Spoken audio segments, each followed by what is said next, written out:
आणि आज आपण आलेलो आहे बिंजोडचा गुलाल घेतलेला आहे भारत. शिरगावकरांचा भारत. धीरज शेठ आणि राहुल राहुल शेठ सोकांडे यांचा भारतात बिंजोडचा मानकरी झालेला आहे. तर सहकारी सुद्धा सोबत आहेत. दादा काय सांगाल आजच्या गुलालाबद्दल? खूप आनंद झाला आम्हाला आणि आमची मित्रपरिवार पण चांगला आहे आणि म्हणजे मेहनतीचं फळ म्हणजे आज आम्हाला चांगला भेटलेला आहे.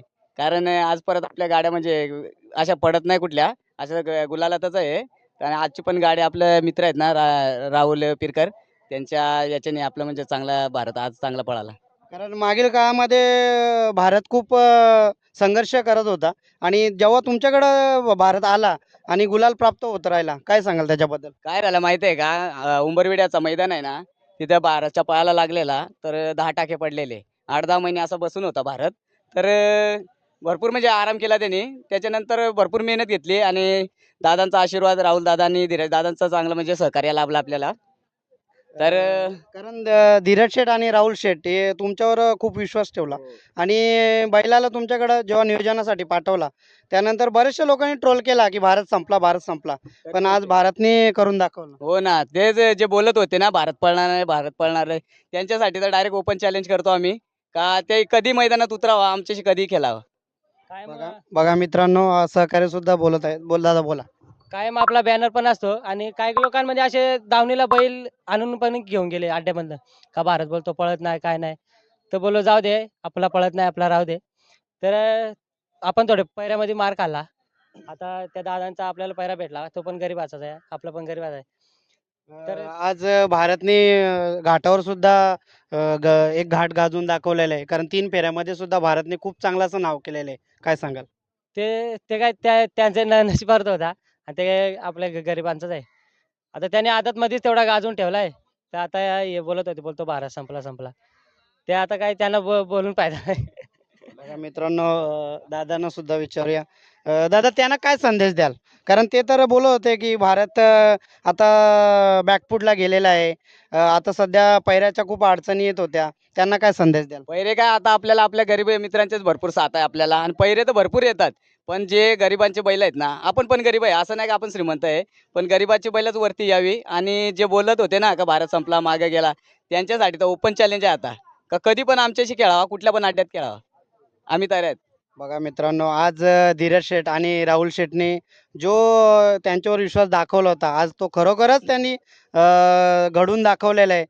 दादा आज पैरा कोण कोणासोबत होता? पिस्तूल पिस्तूल. बघा मित्रांनो, आज पैरा सोबत आहे पिस्तूल आणि त्याचे मालक सुद्धा आहेत. दादा तुमची ओळख सांगा.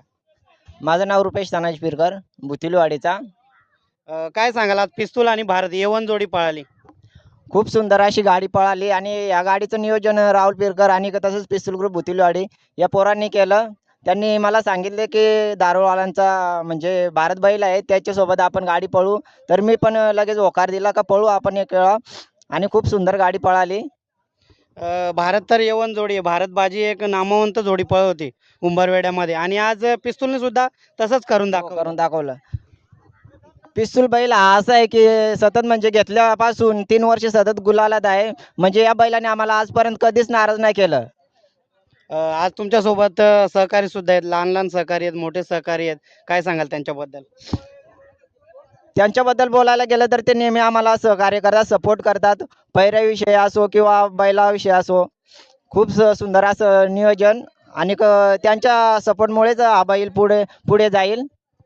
बघा मित्रांनो, खूप चांगला असे दिलदार मानाचे सुप्रसिद्ध गाडा मालक आणि आज भारत सोबत त्यांचा जो पायरा झाला होता आणि खूप चांगली अशी गाडी पळाली. काय सांगाल भारतबद्दल? भारत बैल पण हा नामांकित बैल आहे. तो पण सुंदर पळतो. दोघांची गाडी खूप सुंदर पळाली. तुम्हाला मागील काळामध्ये काय पैऱ्यासाठी अडचणी येत होत्या का? पैऱ्यासाठी अडचणी तर नाही, कारण स्टार्टिंगला घेतलं त्यावेळेस अडचणी आल्या होत्या. आमचं बैल जेव्हा म्हणजे लहान वासरू होतं त्यावेळेस आम्हाला पैऱ्याविषयी खूप वणवण फिरावं लागलं. त्यांच्या घरापर्यंत टेम्पो घेऊन जा, त्यांचं बैल भरून घेऊन ये, अशा खूप अडचणी आल्या. पण जिथपासून आमचा बैल पळायला लागला तिथून मग आम्हाला पैऱ्याची कमी नाही झाली. चांगले चांगले पैरे भेटले आणि बैलाची खासियत अशी आहे, जसं समोरचा बैल पळेल तसं आपला पण पळेल. म्हणजे कोणत्या बैलाला कमी नाही पडत. बघा मित्रांनो, खूप चांगला असा संघर्षामधून आज पिस्तूल सुद्धा नामांकित बैलाचं बिनजोडच्या शर्यत करत आहे. तर दादा, खूप चांगलं असं तुम्ही सांगितलं. भारतचे सहकारी आहेत त्यांना सुद्धा विचारूया. दादा, काय सांगाल अजून धीरज काय शेठ नाही. आणि राहुल शेठ बद्दल काय सांगाल? ते तर एकदम देव माणसासारखे आम्हाला भेटलेत खरंच. त्यांचा आशीर्वाद आहे म्हणून तर आज परत आम्ही पुढे चाललोय आणि असाच आशीर्वाद पाठी राहो आणि असेच आपले मित्र आणि सहकार्य होत राहो आणि मित्रांना पण चांगली शुभेच्छा आणि सर्वांना शुभेच्छा. तुम्ही तर खूप चांगलं असं नियोजन करत असतात.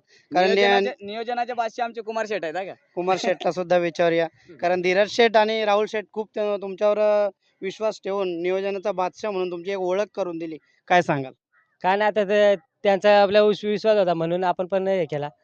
आता बैलासाठी ते पण भरपूर धडपडले, आपण पण हे केला. ते आता ते बैल करतो ते तेवढंच आपल्याला आहे. बघा, खूप चांगलं सांगितलं. सहकाऱ्यांना सुद्धा विचारूया. दादा, जेव्हा भारत कुठेतरी बॅकफुटला होता, कशा प्रकारे तुम्ही रुटीन घेतली? त्याचं कसं खाद्य वगैरे त्याची कशी रुटीन चालू ठेवली होती? भरपूर मेहनत घेतली आणि काय नाही असा वाडा आपला मक्का बिका काय नाही, नुसता गवतावरती बैल तयार आहे. लोक बोलतात का हे पाहिजे ते पाहिजे, काय नाही तसं काय नाही, नुसता गवत खाऊन बैल तयार आहे. बघा मित्रांनो, खूप चांगलं असं दादाने सांगितलंय आणि पुढील नियोजनासाठी तुम्हाला शुभेच्छा देतोय. धन्यवाद. धन्यवाद.